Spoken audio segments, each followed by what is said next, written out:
హృదయపూర్వక నమస్కారం. BC JAC media సమావేశాన్ని మా ఆహ్వానాన్ని మన్నించి హాజరైనటువంటి గౌరవ పాత్రికేయ సోదరులు, ప్రింట్ అండ్ ఎలక్ట్రానిక్ మీడియా మిత్రులు,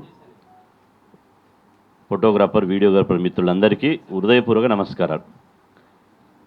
బీసీ జేఏసీ బీసీ రిజర్వేషన్ల సాధనే లక్ష్యంగా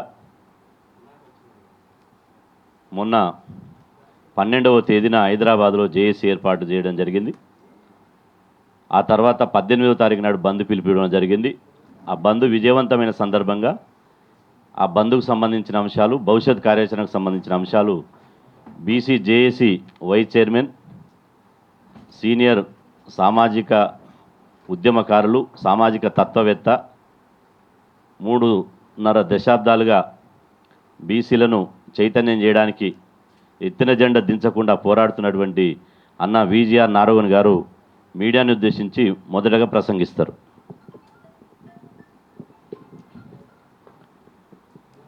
ఈరోజు బీసీ జేఏసీ ఆధ్వర్యంలో మరి రాష్ట్రంలో గతంలో ఏదైతే హైకోర్టు బీసీ రిజర్వేషన్లకు సంబంధించి 42% స్థానిక రిజర్వేషన్లకు సంబంధించి స్టే ఇవ్వటం జరిగిందో, మరి మేము ఆ సందర్భంలో డెడికేటెడ్ కమిటీ రిపోర్ట్ ఉంది, కులగణన రిపోర్ట్ ఉంది, కాబట్టి సానుకూలంగా వచ్చే అవకాశం ఉందని మేమంతా కూడా భావించటం జరిగింది. కానీ ఇన్ని రిపోర్ట్లు, ఇన్ని ఆధారాలు ఉన్నప్పటికీ కూడా మరి హైకోర్టు దాన్ని చాలా సునాయాసంగా మరి తిరస్కరించటము, స్టే ఇవ్వటము అనేది, మరి దాని తర్వాత మళ్ళీ సుప్రీంకోర్టుకు ప్రభుత్వం వెళితే అదే విషయంలో సుప్రీంకోర్టు కూడా అదే రకమైనటువంటి స్టే ఇవ్వటం జరిగింది. ఇటువంటి పరిస్థితుల్లో మాకు గత్యంతరం లేక ఇంకా కేంద్ర రాష్ట్ర ప్రభుత్వాలు, అదేవిధంగా కేంద్రంలో ఉన్నటువంటి బీజేపీ పార్టీ, అదేవిధంగా ప్రతిపక్ష పార్టీగా ఉన్నటువంటి కాంగ్రెస్ పార్టీ, రాహుల్ గాంధీ గారి చేతుల్లోనే ఇంకా ఈ అమెండ్మెంట్, రాజ్యాంగ సవరణ అనే అంశం వీళ్ళిద్దరి చేతుల్లోనే ఉంది. కాబట్టి వీళ్ళిద్దరూ దిగి రావాలి అని అంటే, ఇంకా రాజకీయ పార్టీలు దిగి రావాలి అని అంటే ఇంకా రాష్ట్ర బంధు తప్ప వేరే మార్గం లేదు అనే ఉద్దేశంతో మేము రాష్ట్ర బంధుకు పిలుపునివ్వటం జరిగింది. ఎందుకంటే ఇక్కడ రాష్ట్ర బంధు బలంగా జరిగితే ప్రజలు బలంగా కనుక దాన్ని మరి వాళ్ళు ఐక్యంగా ఉన్నాము అని చాటి చెప్తే కేంద్ర ప్రభుత్వం సానుకూలంగా వెంటనే స్పందించి రాజ్యాంగ సవరణకు దిగి రావడానికి అవకాశం ఉంటుంది. కాంగ్రెస్ పార్టీ కూడా, ఎందుకంటే ఈ 42% ఇస్తానని చెప్పిందే కాంగ్రెస్ పార్టీ. కాబట్టి కాంగ్రెస్ పార్టీ ఇప్పుడు ఏం చేయాలి? రాహుల్ గాంధీ గారు ప్రతిపక్ష నాయకుడు కాబట్టి ఆయన వెనకాల 235 మంది పార్లమెంటు సభ్యులు ఉన్నారు. కాబట్టి వాళ్ళను వెంటేసుకొని ఏదైతే ఈ రాజ్యాంగ సవరణ జరిగేటట్టుగా మరి చేయాల్సినటువంటి అవసరం ఉంది అని చెప్పి మేము రాష్ట్ర బంధు జరపటం జరిగింది. కాబట్టి ఇప్పుడు మొత్తం ఏంటంటే కేంద్రం చేతుల్లోనే బీజేపీ, కాంగ్రెస్ ఇద్దరు కలిస్తే ఖచ్చితంగా ఏంటిది అని అంటే రాజ్యాంగ సవరణ జరగటానికి అవకాశం ఉంది. ఈ రాజ్యాంగ సవరణలో 3 అంశాలు ఉన్నాయి. 3 అంశాలు ఏంటిది అని అంటే విద్యా ఉద్యోగ రంగాల్లో మరి జనాభా ప్రకారం ఇవ్వాల్సినటువంటి అవసరం ఉంది అనేది ఒక అమెండ్మెంటు. అదేవిధంగా స్థానిక సంస్థలలో 243D దగ్గర జనాభా ప్రకారం, బీసీల జనాభా ప్రకారం స్థానిక సంస్థలలో రిజర్వేషన్లు ఇవ్వాలి అని చెప్పి దాంట్లో ఒక సవరణ చేయాల్సినటువంటి అవసరం ఉంది. ఇంకొకటి ఏంటిది అని అంటే బీసీలు ఎంతో కాలంగా రాజకీయ రిజర్వేషన్లు కావాలి, ఎమ్మెల్యే, ఎంపీ పదవులలో, చట్టసభలలో కావాలని మేము పోరాటం చేస్తున్నాం. కాబట్టి ఇప్పుడు రాజకీయ రిజర్వేషన్ల అంశాన్ని కూడా చేర్చాలని మేము పట్టుబడుతున్నాం. కాబట్టి 3 అంశాలకు సంబంధించి కేంద్రంలో రాజ్యాంగ సవరణ ద్వారా రాజ్యాంగ సవరణ చేసి ఈ 3 అంశాలను, ఒకటేమో స్థానిక సంస్థలు, ఒకటేమో విద్యా ఉద్యోగ రంగాలు, ఒకటేమో రాజకీయ రిజర్వేషన్లు, ఈ 3 అంశాలలో రాజ్యాంగ సవరణ తీసుకురావడానికి ఉద్యమించాలి అని చెప్పి ఇప్పుడు మేము బంద్ సక్సెస్ చేయటం జరిగింది. తర్వాత ఈ ఉద్యమం ఇప్పుడు కోర్టులు కొట్టివేసిన తర్వాత మేము దీన్ని ఢిల్లీకి మొత్తం ఏంటంటే ఈ పోరాటాన్ని, ఉద్యమాన్ని ఢిల్లీకి మరి తీసుకొని వెళ్ళాల్సినటువంటి అవసరం ఉంది. కాబట్టి ఇంకా ఈ రాష్ట్ర ప్రభుత్వం చేతుల్లో లేదు. కాబట్టి ఇప్పుడు ఢిల్లీ చేతుల్లోనే ఉద్యమం ఉంది. ఇక ఇప్పుడు రేపు జేఏసీ ఏదైతే ఉందో జాజుల శ్రీనివాస్ గౌడ్ గారు కానీ, లేకపోతే దాస్ సురేష్ కానీ, అదేవిధంగా కృష్ణన్న, మేమందరం కూడా కలిసి ఢిల్లీలో ఈ అమెండ్మెంట్ చేయటం ఎట్లా, కాంగ్రెస్ పార్టీని ఒప్పించటం ఎట్లా, బీజేపీని ఒప్పించటం ఎట్లా అనేదే ఇప్పుడు మా ముందున్నటువంటి కర్తవ్యం. దానికి ఒకవైపు రంగం సిద్ధం చేస్తూ ఉన్నాం, మరొక వైపు ఇక్కడ ఏం జరగాలి, ఇక్కడ ఎలాంటి ఉద్యమ కార్యక్రమాలు జరగాలనేది ఇక్కడ దాని గురించి కూడా ఇక్కడ చర్చిస్తున్నాము. నిన్న మొన్న 2 రోజులు సమావేశం కూడా జరిగింది. కాబట్టి మరి ఆ విషయం పైన త్వరలోనే మీకు క్లారిటీ కూడా వస్తుంది. ఇక్కడ ఏ రూపకంగా ఉద్యమ కార్యక్రమాలు చేపట్టాలి అనే విషయంలో జాజుల శ్రీనివాస్ గౌడ్ గారు, అదేవిధంగా మరి దాస్ సురేష్ గారు మీ ముందు రేపు రాష్ట్రంలో కూడా ఎలాంటి చర్యలు చేపట్టాలి అనే దాని మీద వాళ్ళు మాట్లాడతారు. ఇంకొక అంశం ఏంటిది అని అంటే, మొత్తం ఈ రాష్ట్రంలో మేమే ఉద్యమం చేయాలని ఏమి లేదు. బీసీ జేఏసే అన్నిటికీ కార్యక్రమాలు చేయాలి, ఇంకా మేమే ఇదే ముఖ్యమైనది అనేది ఏమి కాదు. ఈ తెలంగాణ రాష్ట్రంలో ఎన్నో బీసీ సంఘాలు ఉన్నారు, ఎంతోమంది ఉద్యమకారులు ఉన్నారు, ఎంతోమంది బీసీల కోసం పోరాటం చేస్తున్నామని చెప్పుకునే వాళ్ళు ఉన్నారు. వాళ్ళకు పూర్తి స్వేచ్ఛ ఉంది, వాళ్ళని చేసుకోమని చెప్తున్నాం మేము. ఏ బీసీ సంఘమైనా, ఇంకో బీసీ సాధనా సమితి అయినా, ఇంకో కమిటీ అయినా, ఈ తెలంగాణ రాష్ట్రంలో బీసీలు 50% ఉన్నారు. 50% ప్రజానీకాన్ని సమీకరణ చేసి ఓట్లు వేయించుకొని మనం బలమైన శక్తిగా మారాలి అని అంటే, ఈ పార్టీలను నిలదీయాలి అని అంటే ఈ బీసీ జేఏసీ ఒకటే శక్తి సరిపోతుంది. ఇక మేము ఒక్కరమే పోరాటం చేస్తామని మేమేం చెప్పటం లేదు. కాబట్టి ఎవరు ఏ పోరాటం చేసినా మేము స్వాగతిస్తున్నాం. ఎవరు ఏ రూపంలో ఉన్నా, ఎవరి వెనకాల ఉన్నా మేము దాన్ని స్వాగతిస్తున్నాం. కాబట్టి ఇది పోటీ, ఇది సంస్థ ఇంకొక దానికి పోటీ, ఇంకొక నాయకుడు దీనికి పోటీ అని కొంతమంది ఆ విధంగా అనుకుంటున్నారో ఏమో. మీరు పెద్ద ఎత్తున పోరాటం చేయాల్సిందే. మీరు మీ శక్తిని ప్రదర్శించండి, జనాన్ని సమీకరించండి, ఉద్యమ కార్యక్రమాలని రూపొందించండి. ఏదో ఒక సమయంలో మరి ఖచ్చితంగా ఈ పార్టీలను ఈ పార్టీలను దించడం కోసము, అంగీకరించడం కోసం మిలీనియం సదస్సు లాంటిదో, లేకపోతే పెద్ద ఎత్తున 10 లక్షల మందితోటో మనం జరిపినప్పుడు ఏదో సమయంలో ఒక్కొక్కరం అందరం కలుస్తూ ఉంటాం. మొదటనైతే ఎవరి శక్తి మేరకు వాళ్ళు ఉద్యమాలు చేయాల్సిందే కానీ ఒకరిని ఒకరు అనుమానించాల్సినటువంటి అవసరం లేదు. ఏ నాయకులు ఎవరి తర్ఫీదులు ఉన్నారు, ఎవరి కింద ఉన్నారు, ఎవరి చుట్టూ తిరుగుతున్నారు, ఎవరికి ఇది ఉన్నారు అనేది తెలంగాణ ప్రజలకు తెలుసు. అందరికీ స్పష్టత ఉంది.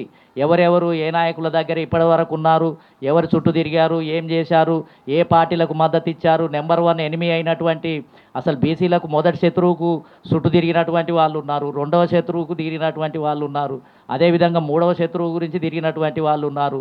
కాబట్టి ఇంట్లో బీసీలకు అన్యాయం జరిగిన దాంట్లో అన్ని పార్టీల పాపం ఉంది, అందరి పాపం ఉంది.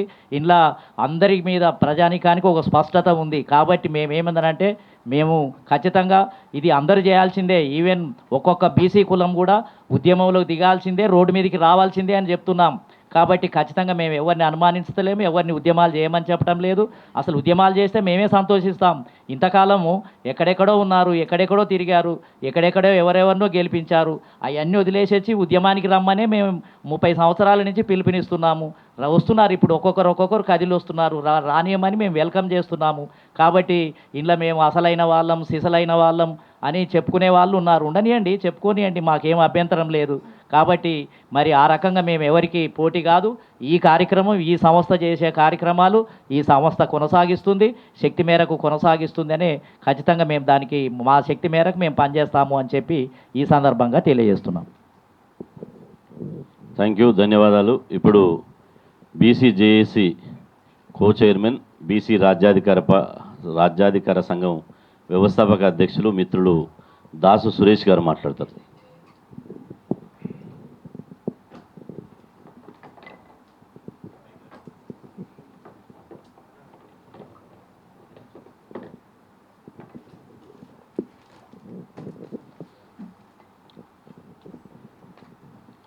మీడియా మిత్రులకు ఆత్మీయ నమస్కారం.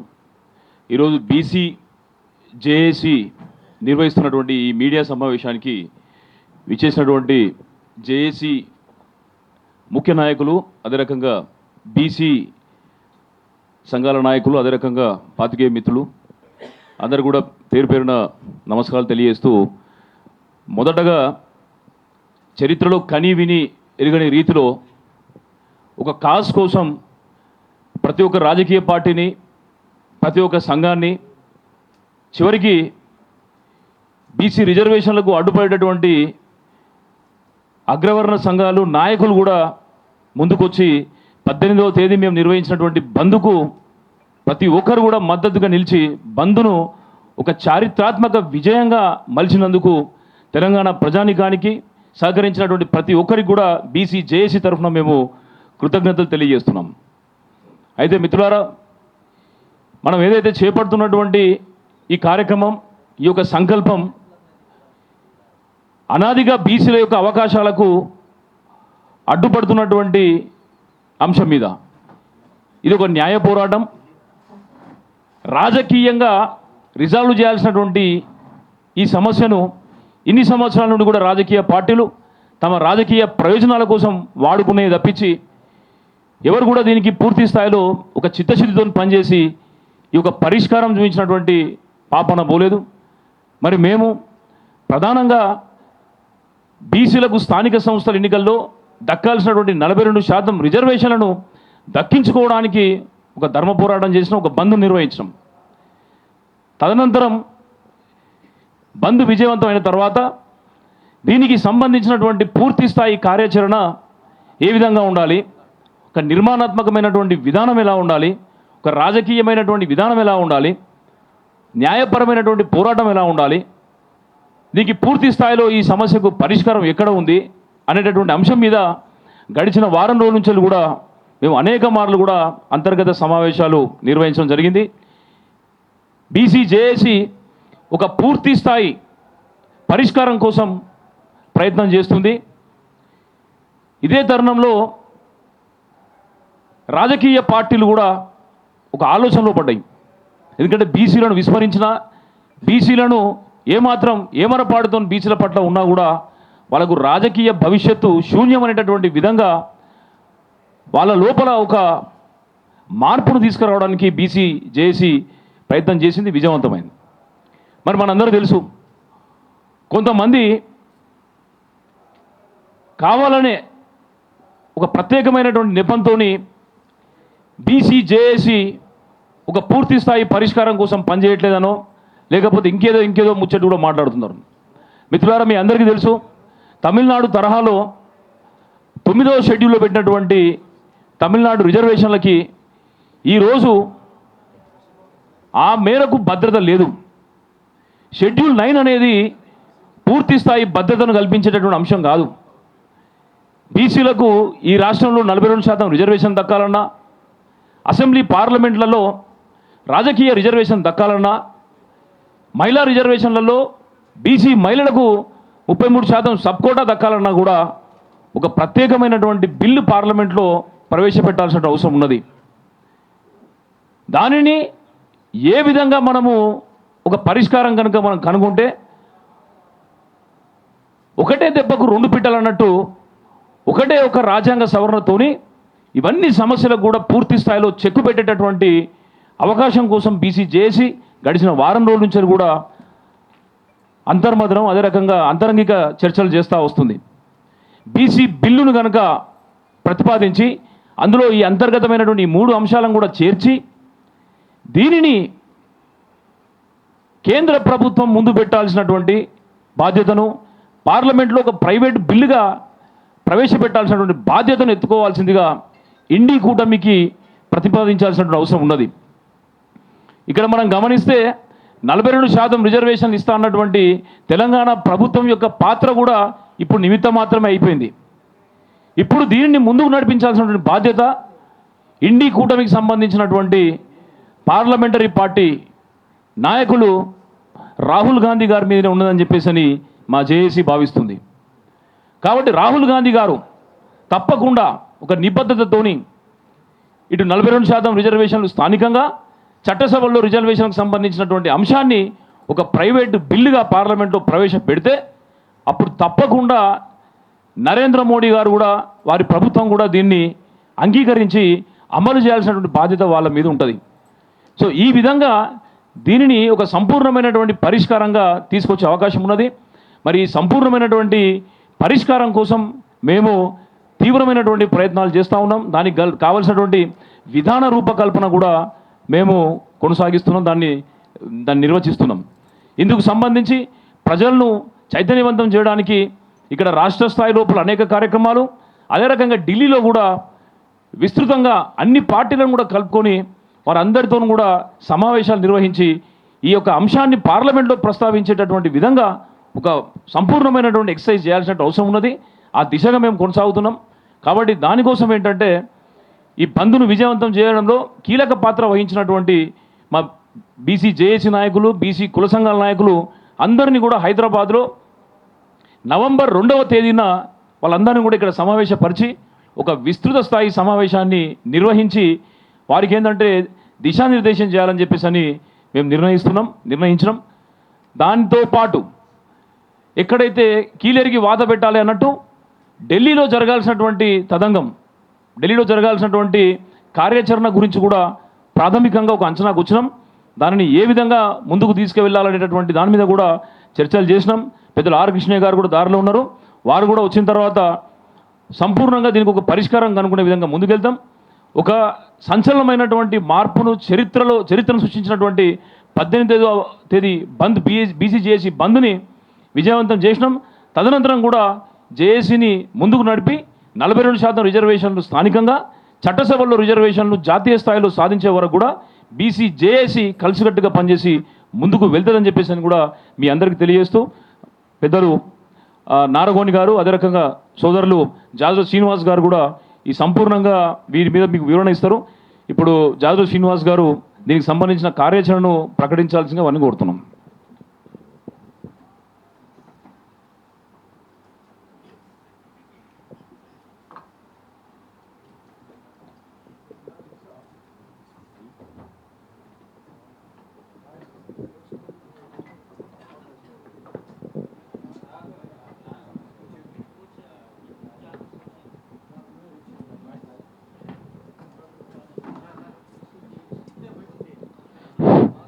ప్రింట్ మీడియా వాళ్ళు జర పలచగయ్యారు. ఎలక్షన్స్ అవుతున్నాయి. అచ్చా అచ్చా. Somajiguda press club. ఓకే, మన రమణన్న జర్రా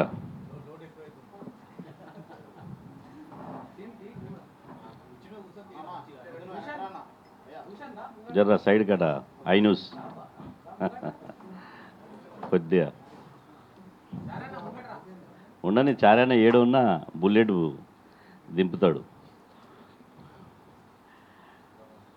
ఈరోజు ఈ మీడియా సమావేశానికి ముఖ్య అతిథులుగా హాజరైనటువంటి అన్న BC JAC vice chairman VGR నారగునన్న, అదేవిధంగా మరొక ముఖ్య అతిథి మా మిత్రుడు BC JAC co chairman Dasu Suresh garu, అదేవిధంగా మా ఉద్యమ సహచరులు సుదీర్ఘకాలంగా బీసీ హక్కుల కోసం పోరాడుతున్నటువంటి బీసీ జేఏసీ కోఆర్డినేటర్ గుజ్జ కృష్ణన్న, అదేవిధంగా బీసీ సంక్షేమ సంఘం రాష్ట్ర కార్యదర్శి ఓయూ ఇన్ఛార్జ్ అయినటువంటి జాదుల లింగంగౌడ్ గారు, బీసీ విద్యార్థి సంఘం రాష్ట్ర అధ్యక్షుడు మిత్రుడు వేముల రామకృష్ణ, అదేవిధంగా ఎస్సీ ఎస్టీ బీసీ విద్యార్థి సంఘం రాష్ట్ర అధ్యక్షులు నరసింహనాయక్, అదేవిధంగా గూడూరు భాస్కర్ మేరు, అదేవిధంగా సందీప్, అందరికీ మీడియా సోదరులకు పేరు పేరున హృదయపూర్వక నమస్కారాలు. తెలంగాణ రాష్ట్రంలో బీసీ సంఘాలు ఉమ్మడిగా మేమందరం పోరాటం చేసి భారతదేశంలోనే మొదటిసారిగా కాంగ్రెస్ ప్రభుత్వం మెడలుంచి కులగణన చేయించాం. కాంగ్రెస్ పార్టీ అధికారంలో రాకముందు మేము అధికారంలోకి వస్తే కామారెడ్డి కేంద్రంగా తెలంగాణలో కులగణన చేసి 42% రిజర్వేషన్లు పెంచుతామని చెప్పి కామారెడ్డి డిక్లరేషన్ చేసింది. దానికి కట్టుబడాలే, అది అమలు చేసిన తర్వాతనే ఎన్నికలు నిర్వహించాలని చెప్పి ఇందులో ఒక్క సంఘం కాదు, 2 సంఘాలు కాదు, అందరం సమిష్టిగా ఎవరికి తోచిన పద్ధతిలో వారందరం పోరాటం చేసి రాష్ట్ర ప్రభుత్వం మీద ఒత్తిడి పెంచి ఇలా 22 నెలలైనా స్థానిక సంస్థల ఎన్నికలు జరగకుండా బీసీ రిజర్వేషన్లు పెంచే వరకు ఎన్నికలు నిర్వహించొద్దని చెప్పి సుదీర్ఘకాలంగా పోరాటం చేస్తున్నాం. ఎవరికి వారుగా మేము ఉద్యమించినాం. కానీ తెలంగాణ రోజుని బీసీలందరూ మీరు సమిష్టిగా పోరాటం చేయాలి, మీరు సమిష్టిగా పోరాటం చేస్తే మనం అనుకున్న డిమాండ్ విజయవంతమవుతుంది అని చెప్పి అనేక మంది సూచనలు చేసినటువంటి సందర్భం లోపల పెద్దలు విజిఆర్ నారాయణ గారు వారు ప్రత్యేకంగా చొరవ తీసుకొని బీసీ జేఏసీ ఏర్పాటు చేయడం జరిగింది. బీసీ జేఏసీ మొన్న అక్టోబర్ 12వ తేదీన హైదరాబాద్లో అశోక హోటల్లో ఏర్పాటు చేశాం. ఆ తర్వాత వెంటనే అదే రోజు ఉద్యమాన్ని గల్లీలో జరుగుతుంది, ఇది ఢిల్లీ దాకా సెగదాకాలే, ఇది రాష్ట్ర ప్రభుత్వ పెద్దల అదేవిధంగా కేంద్ర ప్రభుత్వ పెద్దల వరకు వినపడాలి, కాబట్టి ఈ ఉద్యమాన్ని ఇంకా చాలా సీరియస్గా తీసుకుపోవాలనే భావనతోటి 18వ తారీఖు నాడు బంద్ పిలిపివ్వడం జరిగింది. ఆ బంద్కు మీరు చూశారు, ఒక చరిత్ర. తెలంగాణ వచ్చినాక ఒక చారిత్రాత్మకంగా జరిగినటువంటి బంద్ మొన్న బీసీ బంద్. ఎక్కడ ఒక బస్సు పయ్య రోడ్డు మీదకి రాలే, ఒక షాపు తెరవలే. అదేవిధంగా ఎక్కడికక్కడ కేవలం మేము జేఏసీగా ఊహించింది ఏంటంటే మండల స్థాయి వరకే బంద్ జరుగుతుందని చెప్పి మేము అనుకున్నాం. కానీ గ్రామ స్థాయి వరకు, పల్లె నుంచి పట్నం వరకు సకలం బంద్ అయింది. ఈ సకలం బంద్ కావడానికి జేఏసీ ఏర్పాటు చేసినటువంటి ఒక కార్యాచరణ, ముందు చూపు, ఉద్యమ వ్యూహం వల్లనే ఇది విజయవంతమైంది. ఈ బంద్లో పాల్గొన్నటువంటి లక్షలాది మంది బీసీలందరికీ మీ ద్వారా ప్రత్యేకంగా ఈ సందర్భంగా ధన్యవాదాలు తెలియజేస్తున్నాం. బంద్లో పాల్గొన్నటువంటి బీసీలు చరిత్రలో చిరస్థాయిగా నిలిచిపోతారు. తెలంగాణ గడ్డ ఇది పోరాటాల గడ్డ. తెలంగాణలో మళ్ళీ పోరాటాలకు కుదవలేదు, ఉద్యమాలకు కుదవలేదు అని చెప్పి మొన్న జరిగిన బంద్ నిరూపించింది. ఇలా సకలం బంద్ అయితే ఈ బంద్లో సబ్బండ వర్గాలు పాల్గొన్నారు.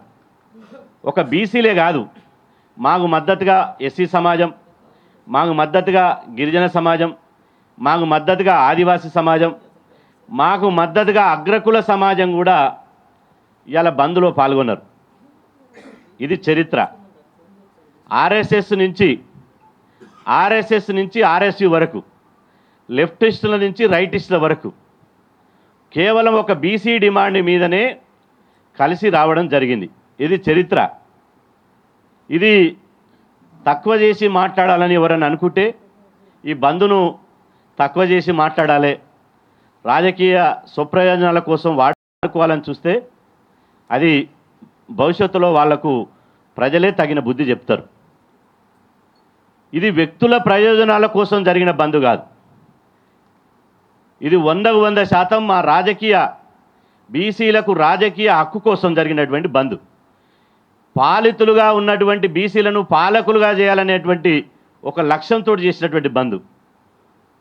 ఇది బీసీల యొక్క ఐక్యతను, బీసీల యొక్క బలాన్ని, బీసీల యొక్క బలగాన్ని ఈ సమాజానికి చూపించడానికి జరిగినటువంటి బంద్ ఇది.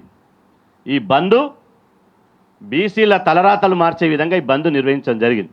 ఎక్కడికక్కడ ఇన్ఛార్జ్ జేబీఎస్ దగ్గర మా నారగొని అన్న, అదేవిధంగా ఇమ్లీవన్ దగ్గర నేను, అదేవిధంగా బర్కత్పురలో కృష్ణన్న, హ్యాబిట్స్లో మా దాస్ సురేషు, అదేవిధంగా రామకృష్ణ, ఉస్మాన్ యూనివర్సిటీలో లింగం, అదేవిధంగా ఎక్కడికక్కడ ఎవరి పాత్ర వాళ్ళు పోషించడం. ఇందులో బంద్ చేసి బయోడేటాలు పట్టుకొని పోయేటువంటి వాళ్ళు ఇక్కడ ఎవరు లేరు. బంద్ చేసి బయోడేటాలు పట్టుకొని తిరిగే వాళ్ళు ఎవరు లేరు. ఇక్కడ మన అన్నం చూస్తున్నారు. మండల్ కమిషన్ ఉద్యమం నుంచి నేటి బీసీ రిజర్వేషన్ల వరకు ప్రత్యక్ష సాక్షి. 4 దశాబ్దాలుగా ఎత్తిన జెండా దించకుండా, కాన్సెప్ట్కు కనీసం అటు ఇటు పోకుండా పోరాడుతున్నటువంటి నాయకుడు. మేము కూడా ఈ బీసీ కండు వేసుకున్నామంటే ఇవాళ 26 సంవత్సరాలుగా ఇదే కండువతోటి బీసీ ఉద్యమాన్ని నడిపించేటోళ్ళం.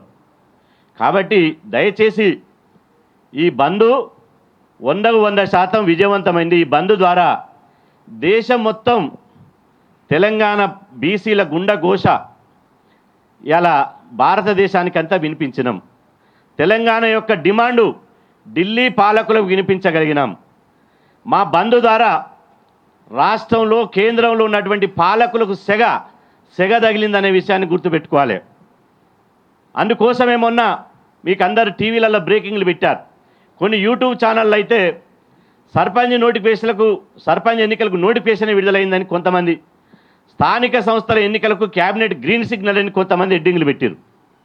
కానీ మొన్న జరిగినటువంటి క్యాబినెట్లో మా బంద్ జరగడం వల్లనే క్యాబినెట్లో స్థానిక సంస్థల ఎన్నికలకు నోటిఫికేషన్ విడుదల చేయాలనుకున్నటువంటి రాష్ట్ర ప్రభుత్వం వెనక్కి పోయింది. ఇది గమనించాల్సినటువంటి అవసరం ఉన్నది. కొంతమంది పెద్దలు తలా తోక లేకుండా మాకు తెలిసిందే ఇక ప్రపంచం, మాకు తెలిసిందే జ్ఞానం, ఇక ఇతరులకు ఏమి తెలియదు, వీళ్ళే ఇప్పుడే ఎర్రబస్ దిగొచ్చిర్రు, వీళ్ళు ఎవరు సామాజిక ఉద్యమాలతోటి సంబంధం లేదు, లేడికి లేచిందే పరుగు అన్నట్టు కొంతమంది మాట్లాడుతున్నారు.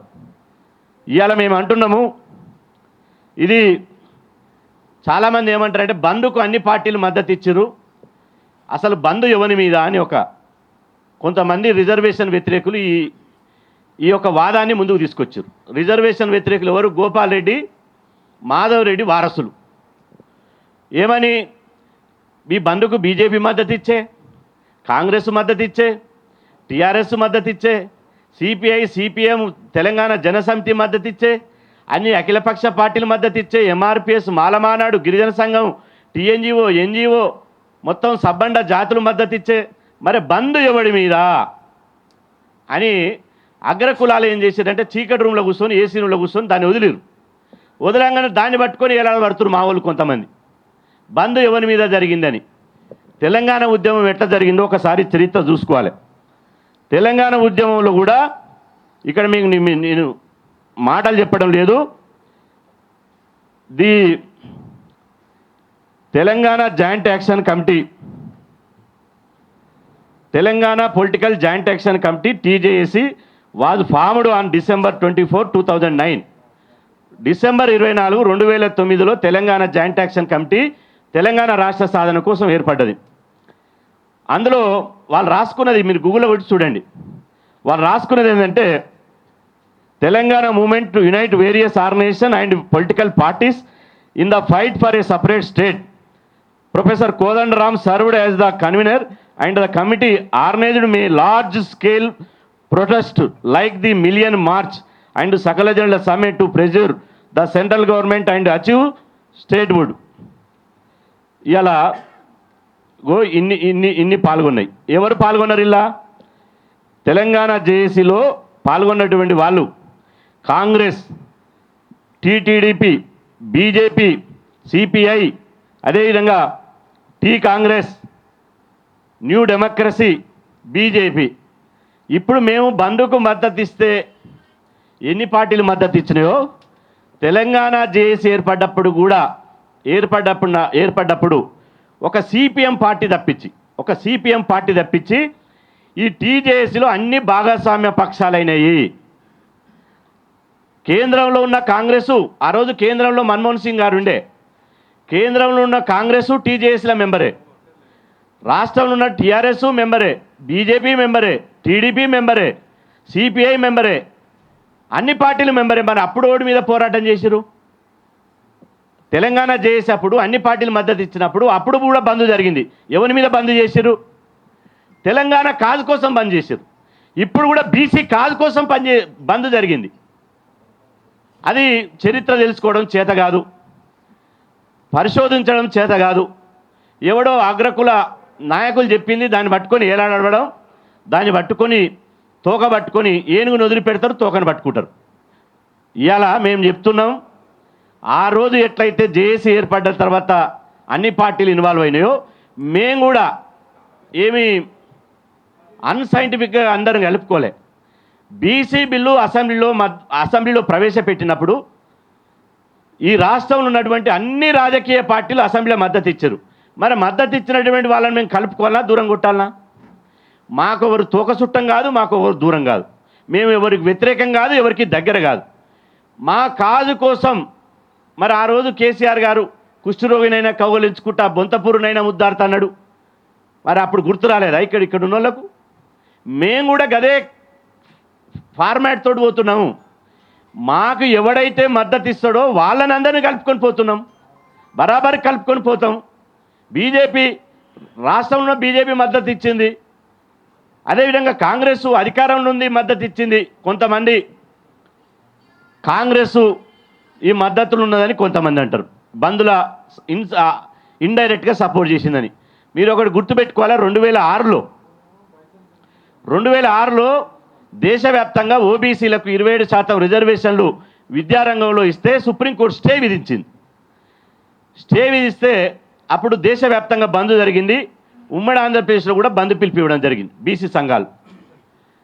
ఆ బీసీ సంఘాలు బంద్ పిలిపించినప్పుడు ఆ రోజు వైఎస్ రాజశేఖర రెడ్డి గారు ముఖ్యమంత్రి గారు ఉన్నారు, కాంగ్రెస్ ప్రభుత్వం ఉమ్మడి ఆంధ్రప్రదేశ్లో అధికారంలో ఉంది. అప్పుడు మేము అందరం బీసీ సంఘాలు బంద్ పిలిపిస్తే అప్పుడు పిసిసి అధ్యక్షుడు డి శ్రీనివాస్ గారు అధికారంలో ఉన్నప్పటికీ కూడా బీసీ కాజు కోసం మేము బంద్కు సపోర్ట్ చేస్తున్నామని ఆ రోజు కాంగ్రెస్ పార్టీ మద్దతు ఇచ్చింది. మరి ఈరోజు కూడా అధికారంలో ఉన్నప్పటికీ కూడా కాంగ్రెస్ పార్టీ మద్దతు ఇచ్చింది. ఈ చరిత్ర తెలుసుకోవాలి కదా. కొత్త బిచ్చగాడు పొద్దెరగాడు అన్నట్టు మీకు ఏమీ తెలియదు. నిన్న మొన్న దాకా పవర్లు ఎంజాయ్ చేస్తారు. బీసీలు అంటే పట్టదు. 27 ఏళ్ళుగా మేము బీసీల కోసం మేము ఫైట్ చేస్తాం. 4 దశాబ్దాలుగా నారాయణన్న, 2 దశాబ్దాలుగా గుజ్జకిస్తన్న, దాస్ సురేష్ గారు ఫైట్ చేస్తారు. మాకు మీరు శ్రీరంగ నీతులు చెప్తారా? మాకు శుద్ధపూసలా మీరేమన్నా? మేము నోరు విప్పితే ఒక్కొక్కడు రాష్ట్రంలో ఓడు మళ్ళీ తలెత్తుకొని తిరిగాడు. కానీ మా ఉద్దేశం, మా పోరాటం, మా ఎనర్జీ అంతా అగ్రకులాలు రిజర్వేషన్లు అడ్డుకుంటున్నారు. బీసీలకు రిజర్వేషన్లు ఎట్లా కాపాడుకోవాలి, ఎట్లా దక్కించుకోవాలనే యావా ధ్యాస తప్ప ఇంకో వాళ్ళ మీద మేము మా ఎనర్జీని వేస్ట్ చేసి తెలుసుకోలే. బీసీలకు ఎట్లా పోరాడితే రిజర్వేషన్లు వస్తే మాకు తెలుసు. ఇప్పుడు కడుపు నొప్పి మాకులేస్తే మందుకొని మేమేసుకోవాలి. ఆయింట్మెంట్ నారగొన్నకైతే ఆయింట్మెంట్ దెబ్బ ముఖాలకి ఆయనకు దెబ్బ తాకితే ఆయింట్మెంట్ నేను రాసుకుంటే తక్కువ అవుతుందా? నాకు దెబ్బ తాకితే నేనే ఆయింట్మెంట్ రాసుకోవాలి. మా బీసీల గురించి ఏం కావాలో మేము కొట్లాడతాం, మేము పోరాటం చేస్తాం. మాకు తెలియదా? మేము కేంద్రీయ విద్యా సంస్థల్లో మండల కమిషన్ ఇంప్లిమెంట్ చేయించుకోలేదా? మురళీధరరావు కమిషన్ బంద్ జరపలేదా? అదే పోరాటం మాకు ఏమి తెలియనట్టు, బీసీలకు ఏమీ ఎరగనట్టు ఏదో పెద్ద పెద్ద పోజులు ఇచ్చి మాట్లాడితే మాత్రం బాగుండదని చెప్పి ఈ సందర్భంగా తెలియజేస్తున్నా. ఇక ఈ బీసీ జేఏసీని 100% గమ్యాన్ని ముద్దాడే వరకు బీసీ జేఏసీ పోరాడుతుంది. మా లక్ష్యాన్ని సాధించే వరకు బీసీ జేఏసీ పోరాడుతుంది. పార్టీలకు అతీతంగా, జెండాలకు అతీతంగా ఎవరి సంఘాలు వాళ్ళకు ఉన్నాయి. ఆ సంఘాల ఏజెండా ప్రకారం వాళ్ళు తీసుకుంటారు. కానీ జేఏసీగా ఒక అంశం, కేవలం ఈ జేఏసీ 42% రిజర్వేషన్ల సాధన కోసమే ఈ జేఏసీ ఏర్పడ్డబడ్డది. వేరే విషయాల మీద కాదు సుమా, వేరే విషయాల మీద కాదు. 42% రిజర్వేషన్లు సాధించుకోవడం కోసమే ఈ జేఏసీ ఏర్పడ్డది. ఆ సాధించుకోవడంలో భాగంగానే జరిగేటువంటి ఉద్యమ ప్రణాళికని, ఆ ఉద్యమంలో ఆచరణను, ఆ ఉద్యమంలో అమలును ఈ జేఏసీ రూపొందించి దాని మీదనే, ఆ స్పెసిఫిక్ డిమాండ్ మీదనే ఈ జేఏసీ పోరాడతా తప్ప మళ్ళీ ఇటు తొంగి చూసి అటు తొంగి చూసి అక్కడ ఇక్కడ ఎక్కడ పోకుట మా యొక్క ఉద్యమం ఏమవుతుందో అది రైట్ సైడ్లా ఎట్లయితే స్ట్రీట్గా ఇవాళ పోవాల్సినటువంటి అవసరం ఉంది. దానికోసం మేము మాట్లాడుకున్నాం. మీరు అనుకుంటున్న శనివారం నాడు బంద్ జరిగింది, ఇవాళ ప్రెస్ మీట్ పెట్టాం. మేము రోజు మాట్లాడుకుంటున్నాం, రోజు జేఏసీ సమావేశాలు పెట్టుకుంటున్నాం మీడియా లేకుండా. అదేవిధంగా అన్ని జిల్లాల్లో జేఏసీ కమిటీలు వేస్తున్నాం, మండలాల వారీగా, నియోజకవర్గాల వారీగా అన్ని జేఏసీ నిర్మాణం చేస్తున్నాం. భవిష్యత్తులో పటిష్టంగా చేసి ఈ జేఏసీ తెలంగాణ ఉద్యమ తరాలోనే ఈ జేఏసీ ముందుకు సాగుతుంది. ఇటు మా జేఏసీ యొక్క ప్రధాన లక్ష్యం 2 ప్రధాన లక్ష్యం. మేము అనుకున్నది, మేము నిర్ణయించుకున్నది 2. ఒకటి, అడగాల్సిన రాష్ట్ర ప్రభుత్వం అడిగి తీరాలే. ముఖ్యమంత్రి రేవంత్ రెడ్డి గారు అఖిలపక్షంతో ఢిల్లీకి పోయి ప్రధానమంత్రి దగ్గర కూర్చోవాలి. అదేవిధంగా రేవంత్ రెడ్డి గారు రాహుల్ గాంధీ గారిని ఒప్పించి ఇండియా కూటమి ద్వారా రాహుల్ గాంధీ గారు, రేవంత్ రెడ్డి గారు కేంద్ర ప్రభుత్వం మీద ఒత్తిడి తీసుకొచ్చి ఈ 42% రిజర్వేషన్లకు వాళ్ళు ప్రయత్నం చేయాలి. 2వ డిమాండు, ఇది 42% రిజర్వేషన్లు సాధన కావాలంటే ఇది రాజ్యాంగ సవరణ జరగాలి. ఈ రాజ్యాంగ సవరణ జరగడం కోసమే పార్లమెంటు ద్వారా ఈ ప్రక్రియ స్టార్ట్ కావాలి. కాబట్టి పార్లమెంటులో ఇవాళ అన్ని పార్టీల మద్దతుతోటి కేంద్ర ప్రభుత్వం నరేంద్ర మోదీ గారు ఎన్డీఏ ప్రభుత్వం, కేంద్ర ప్రభుత్వం ఒక బీజేపీ లేదు సుమా, ఇక్కడ ఎన్డీఏలో ఉన్నారు. ఎన్డీఏ ప్రభుత్వం మా నారాయణ ఒకటే చెప్పిండు, రాజ్యాంగ సవరణ ఒక్కటే మార్గం అని తను చూపించిండు. మేము అందరం ఏకగ్రీవంగా, ఇంకా రెండోది మాకు లేదు, రాజ్యాంగ సవరణ ద్వారానే 42% రిజర్వేషన్ సాధ్యమవుతుంది. ఆ 42% రిజర్వేషన్ల కోసమే మేము ఫైట్ చేస్తాం. మా పోరాటం 2 విధానాలు ఉంటాయి. ఒకటి, తెలంగాణ సమాజాన్ని రాజకీయంగా చైతన్యం చేయాలి కాబట్టి తెలంగాణ రాష్ట్రం లోపల పోరాటం చేస్తాం. రెండోది, ఢిల్లీలో చేయాల్సింది కాబట్టి ఢిల్లీ కేంద్రంగా పోరాటం చేస్తాం. కాబట్టి ఈ 2 పోరాటాలను మేము ఎంచుకున్నాం. ఇటు తెలంగాణలో అటు ఢిల్లీలో 2 పోరాటాలు చేస్తాం. ఈ తెలంగాణలో పోరాటం చేసేయడానికి రేపు నవంబర్ 2వ తేదీన హైదరాబాద్లోని కళింగ భవన్లో బీసీ జేఏసీ విస్తృతస్థాయి సమావేశాన్ని ఏర్పాటు చేయబోతున్నాం. 2వ తేదీన జరిగేటువంటి విస్తృతస్థాయి సమావేశంలో మేము అందరం చర్చించి భవిష్యత్ కార్యాచరణ నిర్ణయించుకొని ఆ సమావేశంలో ప్రకటించి ఇవాళ భూమి బద్దలయ్యేటట్టు, ఇవాళ దేశమే భూకంపం వచ్చేటట్టు మా ఉద్యమం ఉండబోతుంది. మేము ఈ రిజర్వేషన్ల ఉద్యమంలో మా తల తెగిపడ్డా సరే ఎట్టి పరిస్థితుల్లో రాజీ పడే ప్రసక్తే లేదు.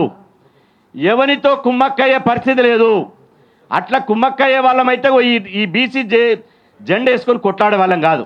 మేము ఇప్పుడు వీళ్ళలో ఎవరు పోయినా కూడా మాకు రెడుతి వాచి పదవులు ఇస్తారు. అగ్రకుల పాలకుల ఎంగిలి మెతుకులకు ఆశపడే జాతి కాదు బీసీ జాతి, గుర్తుపెట్టుకోండి. అగ్రకుల పెత్తందారులకు వ్యతిరేకంగా మా రిజర్వేషన్లు నోటికాడి ముద్ద గుంజేసుకొని మనల్ని అవమానించి మా 42% రిజర్వేషన్లు విద్యా ఉద్యోగ రాజకీయ రంగంలో అడ్డుకుంటున్నటువంటి శక్తులను భర్తం బట్టి వాళ్ళను రాజకీయ శత్రువులు ప్రకటించి ఒకవైపు ఉద్యమం చేస్తాం, ఇంకొక వైపు బీసీలను రాజకీయంగా చైతన్యం చేస్తాం, ఓటు చైతన్యం చేస్తాం. 2028లో ఈ బీసీ వ్యతిరేక రిజర్వేషన్ వ్యతిరేక శక్తులను మా శక్తినంతా కూడగట్టుకొని అంత ఐక్య సంఘటన ఏర్పడి వాళ్ళని రాజకీయంగా భూస్థాపితం చేసి మా రిజర్వేషన్ వ్యతిరేకలను రాజకీయంగా బొందబెట్టడానికి మా బీసీ జేఏసీ కార్యాచరణ ఉంటుంది అని చెప్పి ఈ సందర్భంగా తెలియజేస్తున్నాం. కాబట్టి ఈ 2వ తేదీ నాడు హైదరాబాద్లో తెలంగాణ ఉద్యమానికి కళింగ భవనే పునాది ఏర్పడ్డది. మళ్ళీ అదే కళింగ భవన్లోనే జేఏసీ ఏర్పాటు చేసి ఆ జేఏసీ విశ్వస్థాయి సమావేశం ఏర్పాటు చేసి సంవత్సరం పాటు, అంటే 42% రిజర్వేషన్లు 1-2 నెలల ఒకవేళ తాత్కాలికంగా ప్రభుత్వాలు స్పందించి పరిష్కరిస్తే సరాసరి, కానీ మేము సంవత్సరం ప్రోగ్రాం ప్రకటిస్తాం. ఒక సంవత్సరం మొత్తం ఏం చేయాలనో ఇలా బంద్ చేసినాం, దీక్షలు చేస్తాం, నిరాహార దీక్షలు చేస్తాం. అదేవిధంగా రహదారుల మీద జాతీయ రహదారుల మీద వంట వార్పు చేస్తాం, రహదారుల దిగ్బంధం పెడతాం. అన్ని నియోజకవర్గ కేంద్రాల్లో జిల్లా కేంద్రాల్లో ర్యాలీలు ప్రదర్శనలు బైక్ ర్యాలీలు పెడతాం. అదేవిధంగా కేంద్ర ప్రభుత్వం దిగిడవడానికి రైలు రోక పెడతాం. ఆ తర్వాత అంతిమంగా లక్షల మందితోటి ఇవాళ హైదరాబాద్లో పెద్ద ఎత్తున ప్రదర్శన తీసి లక్షల మందితోటి హైదరాబాదును దిగ్బంధం చేస్తాం. మిలియన్ మార్చి తరాలో లక్షల మందితో హైదరాబాదును దిగ్బంధం చేస్తాం. ఇక ఢిల్లీలో మా నారాయణ చెప్పిండు, ఇంతకుముందే డైరెక్షన్ ఇచ్చిండు మాకు, ఢిల్లీ కేంద్రం కూడా మనం పనిచేయాలని. ఇప్పుడు మళ్ళీ పార్లమెంట్ సమావేశాలు జరగబోతున్నాయి. ఆ లోపే మేము ఇండియా కూటమి నుంచి రాహుల్ గాంధీ గారిని, తేజస్వి యాదవ్ గారిని, అఖిలేష్ యాదవ్ గారిని, స్టాలిన్ గారిని, ఎవరైతే ఇండియా కూటమిలో ఉన్నారో ఆ పెద్దలను కలుస్తాం. అదేవిధంగా ఎన్డీఏ కూటమిలో ఉన్నటువంటి నితీష్ కుమార్ గారిని, చంద్రబాబు నాయుడు గారిని, పవన్ కళ్యాణ్ గారిని, ఆ తర్వాత మోడీ గారిని, బీజేపీ అధ్యక్షుడు నడ్డా గారిని, బీజేపీ ఓబీసీ మోర్చా జాతీయ అధ్యక్షుడు డాక్టర్ లక్ష్మణ్ గారిని కూడా కలుస్తాం.